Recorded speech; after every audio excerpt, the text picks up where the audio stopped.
Hazel, where are you right now? Huh? Where? It's my women's group meeting today. I'm out with them. We're all meeting today for lunch at an Italian restaurant. Why do you ask? You're out with friends? I told you Rebecca only had a half day of school today. I told you she was coming home at lunch. I asked you to be home to let her in the house and make lunch for her, didn't I? You said you'd be home. That's why I made a doctor's appointment for today. Oh, that was today. I'm sorry. It completely slipped my mind. Rebecca couldn't get in the house because the door was locked. So she was outside crying until one of the neighbors noticed and contacted me. I'm not done with my doctor's appointment, so can you please rush home and get Rebecca? What are you talking about? You know I can't do that now. We just got sat down at the restaurant. I can't leave now. But it's your granddaughter. Hazel, please. I'm at the hospital right now. This appointment is important to me. Isn't there any way you can get Rebecca for me? When we're done eating, I'll go get her.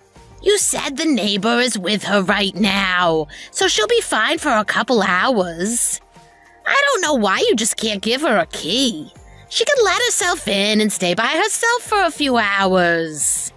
She's only 6. I can't leave her by herself. And it's not the neighbor's job to look after her until you finish eating with your friends. Besides, she has to eat lunch and get ready for her swimming lesson this afternoon. She can't wait until you're done eating. You're being pretty stubborn about this, aren't you? Besides, you're pregnant right now. You're due soon. A woman as pregnant as you should be at home, not out running around doing whatever she wants. All of this happened because you weren't home. So don't blame me. You made your bed, now you've gotta lie in it. Oh, I'm at this doctor's appointment because I'm pregnant. You said you'd be there for Rebecca today. Please, just go get her. I can't. Look, I'll tell you this just so you know. This women's meeting at the restaurant today. I'm doing it for you. For me? That's right. These are women from your neighborhood. We have to be nice to them in case something ever happens. It would be terrible if you ever needed help and none of your neighbors liked you enough to help you out. It's called building rapport. I'm doing this for your benefit. Trust me, I know you're not good at talking to people. You should be thanking me right now for doing this for you. It's rude for me to be using my cell phone right now, so I'm turning it off. So don't message me anymore. Paige, are you there? I know this is a little sudden, but we're going camping tomorrow. Pardon me?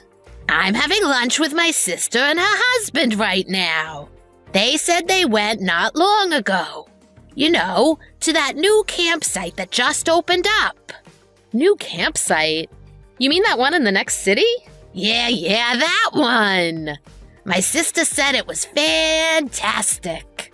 When she told me, I just had to make reservations. I couldn't help myself. I see. But I'm sorry, we can't go. The baby is due any time now. I want to stay in town close to the hospital.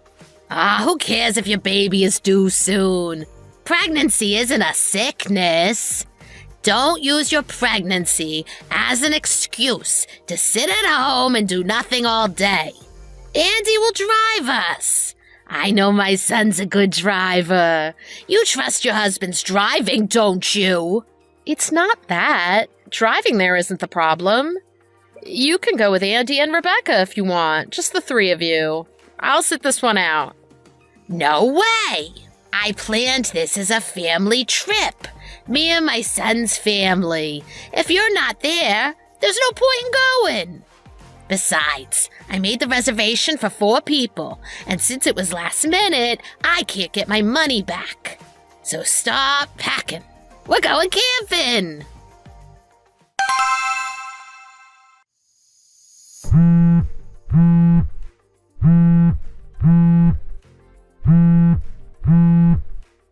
Hazel, please answer your phone. You have to come back and get me. You can't leave me behind at a coffee shop like this. Well, we had no choice, did we? You were complaining the whole time that you didn't want to go. I wasn't going to listen to that for 2 days straight. Ugh. Besides, we're getting on the highway now anyway. Coming back to pick you up would just be a pain. You can walk home or call a taxi. You did that right in front of Rebecca, too. She was yelling for you to stop hurting Mommy. And I saw her crying looking out the back window as you drove off. If this incident causes her trauma, are you going to take responsibility for that? You pulled me out of the house against my will and put me in the car. Rebecca was crying when you did that too. And then we go only about 20 miles away. You stop in a coffee shop parking lot and you pull me out of the car and drive off? You know how small I am compared to you.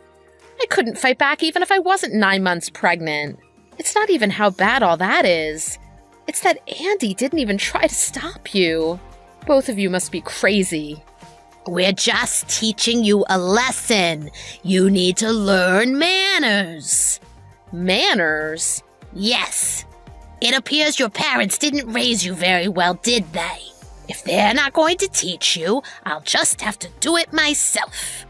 You need to learn to respect your elders. Hazel, this isn't about me respecting or not respecting my elders. What do you think a pregnant mother's first priority is? It's to protect her baby. It's to avoid anything that might not be good for her baby. You have a son. You know this, right? What would I do if I went into labor or something happened to me out in the middle of nowhere? There's no hospital anywhere near that campsite. That's why I didn't want to go. How many times are you going to say that? Take responsibility for your own actions. If something happened to you or your baby at the camp, it wouldn't be the campsite's fault, and it wouldn't be mine. It would be your own fault. This has nothing to do with us, so it shouldn't affect our lives.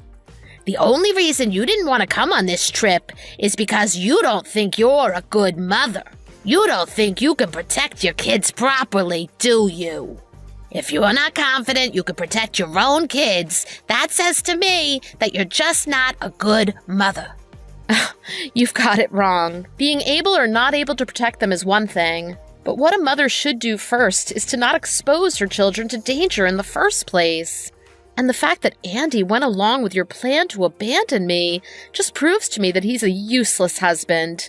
And he's left me no choice. Did you just call my son a useless husband? Are you telling me he's not? I can't believe you have the nerve to say something like that to me about my own son. Your parents did raise you poorly.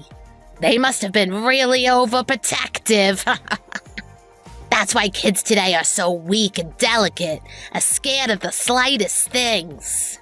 I've got it. I know what I'm going to do about you. I'm going to tell everyone in the neighborhood that you're a terrible wife. Yep, that's it. That's what I'm gonna do. Huh? Well, it's true, isn't it? You're against anything Andy or I say. You don't respect your elders or your husband. You even speak poorly about your husband. I'm gonna show them the text where you said he's a useless husband. Soon, no one in the neighborhood will like you, and it'll all be your own fault. That's what you get. Yup, you're gonna have a miserable time living in that neighborhood from now on. Well, I suppose you guys should be arriving at the campsite soon, huh? Huh?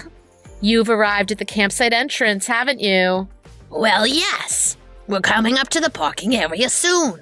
It's such a beautiful area, and I hear the view is even better when you get in. If you wouldn't have complained so much, you could have been here with us. We could have had a wonderful time together. No, I don't think we could ever have a wonderful time together. And I know you won't be enjoying your trip now that I'm not there. Huh? Oh, we've arrived. Don't contact us anymore until we get back. Even if you go into labor, don't message us. Look behind you. Huh? Huh? Hey, there's someone behind us that looks a lot like Jeremy. That's right. That's right. Why would your father be at a place like this? About that new campsite? My father owns it. What? I thought he owned a golf course. He does, but recently he's expanded into other leisure facilities. Well, I didn't know that. Wait a minute. He's not letting us through the gate. Well, of course not. I told my dad everything you did. What do you mean what I did? I'm talking about you abandoning a woman 9 months pregnant at a coffee shop and continuing on your vacation without her and left her with no way to get home. I told you I couldn't go camping because my baby was due at any time. What you did was worse than going without me. You dragged me with you just to abandon me? I knew my dad would be angry if he found out I went camping this late in my pregnancy. And I knew he'd get mad at you and Andy for taking me along. So what? Are you trying to say you were protecting Andy and I from your father? That's exactly what I'm saying. I know you planned this trip just for a change of pace. That's why I told you to take Andy and Rebecca and go have fun without me.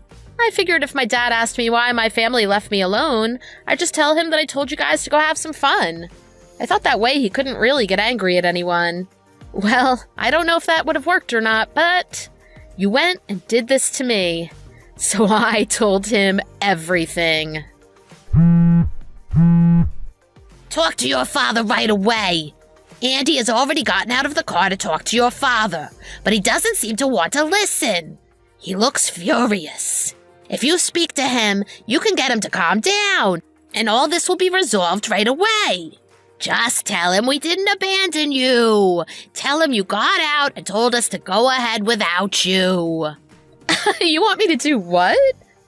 You made Andy stop the car, and you got out and physically pulled me out of the car against my will. Paige, come on. It wasn't that bad. It was just a little joke. And what if I had fallen on my stomach when you pulled me out of the car? If you would have hurt my baby, would you call that a little joke too? Ah, you're so thick-headed. You've got to relax a little and let things go. Otherwise, you'll be miserable your whole life. I'm your mother-in-law, but you're treating me like I'm some random stranger. I'm allowed to do things like that to you. We're related. Look, if you don't talk to your father and get him to calm down about this, I can see there's gonna be bad blood between our families for a long time. After what you did to me, don't even use the word family when referring to you and me ever again. It gives me goosebumps when you do. What? I'm not telling my dad you didn't do what you did. Oh, and tell Andy I'm divorcing him. Divorce? Oh, you've got to be kidding. I'm not kidding. He didn't even try to stop you today. How do you think any of us could possibly live together after what happened today? I've had all I can take of you and your useless son. What are you talking about? You're a mother. You can't get divorced. You have kids. What'll happen to them? My children?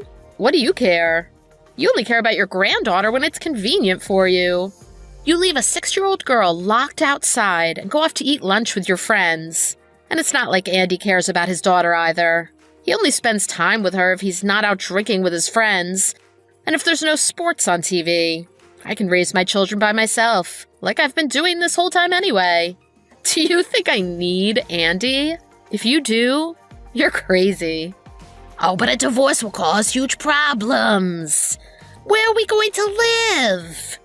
Andy and I will have no place to live. You wouldn't make us leave. That's right. You'll have no place to live. That house we're living in now is my dad's. Andy can't touch it in the divorce. And if we're divorced, why on earth would I let him and my ex-mother-in-law keep living with me? So obviously I'll be kicking you two out. You can't kick us out on such short notice. It's not fair. Are you that heartless? Have you forgotten all the things I've done for you? I remember all the things you've done to me, but I can't think of anything you've ever done for me. So, how's it going with my useless husband? Well, he still hasn't come back to the car yet. Maybe you can't see from the car, but he's down on his knees begging right now. Why don't you try getting out and talking to my dad? I'm sure he'll love to speak to you, too. Huh? I'm not going over there. Please, Paige, do something. I apologize for everything I've done in the past. I'm sorry. Your dad just came over to the car and took the keys out. He said he's taking Rebecca back with him, and he told me and Andy never to go back to that house of his. What are we supposed to do now? He took the keys.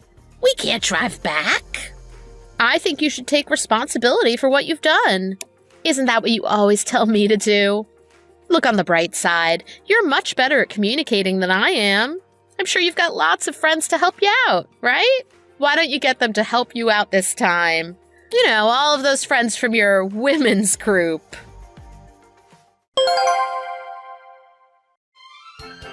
After I called my dad, he had one of the campsite staff members pick me up and drive me back to my house.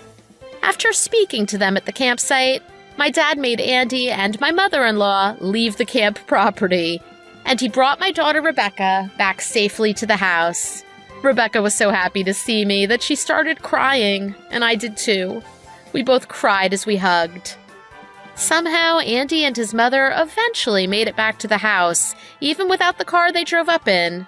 They both begged me to forgive them and to let them back into the house. But after what they did, neither me nor my father would allow them back into the house.